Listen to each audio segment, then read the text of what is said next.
Ever wondered who Aesop was and why you should give two hoots about his fables? Well, buckle up as we dive into the enigma that is Aesop. Aesop is a figure wrapped in more mystery than a magician's hat. Was he real? Was he not? Scholars have been scratching their heads over this for centuries. Historical records are as clear as a foggy London morning about his existence. Some say he was a slave who found freedom through his intellect, while others argue he's merely a fictional character, a figment of our collective imaginations. Imagine him like a superhero of antiquity. He'd be going about his daily life and then, suddenly, bam! He's Aesop, the fabled storyteller, spinning tales faster than a loom spins threads. Yes, quite like our beloved Batman, only instead of a Batmobile, he probably had a donkey? So, Aesop might have been the Batman of his time, minus the cool gadgets, of course. Now let's dive into the real meat and potatoes, or should we say, hares and tortoises of this tale. The Fables. Aesop, you see, was a chap who penned hundreds of these little gems, each fable a compact package of wisdom, doled out in the form of short, moral-filled stories.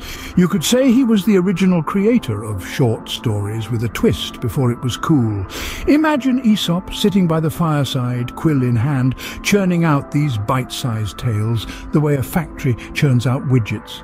Only in Aesop's case, the widgets were moral lessons wrapped in the antics of talking animals. Rather brilliant, wouldn't you agree? From crafty foxes and sour grapes to proud hares and persistent tortoises, Aesop's fables were the original plot twist tales, each ending with a moral punch that was as unexpected as it was insightful. Aesop, the original master of plot twist. M. Night Shyamalan, eat your heart out.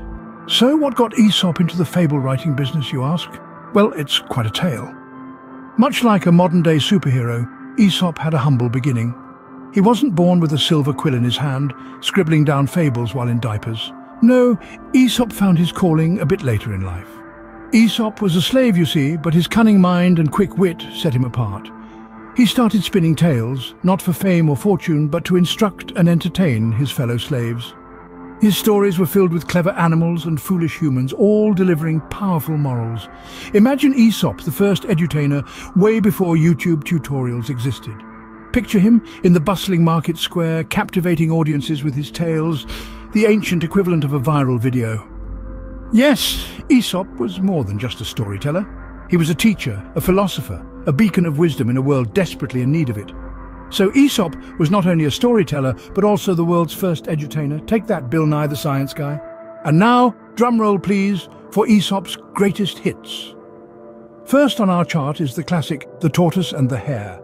Remember, it's not about speed, it's about consistency. After all, the hare could have won if he hadn't decided on that nap.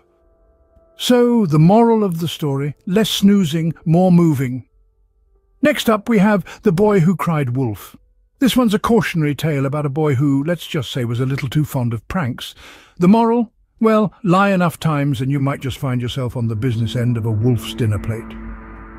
Rounding out our top 5 are The Fox and the Grapes, The Lion and the Mouse, and The Ant and the Grasshopper.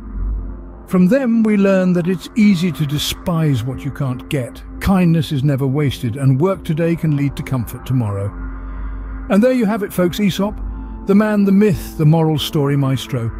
He might be ancient history, but his tales are timeless. Just like a good joke, they never get old.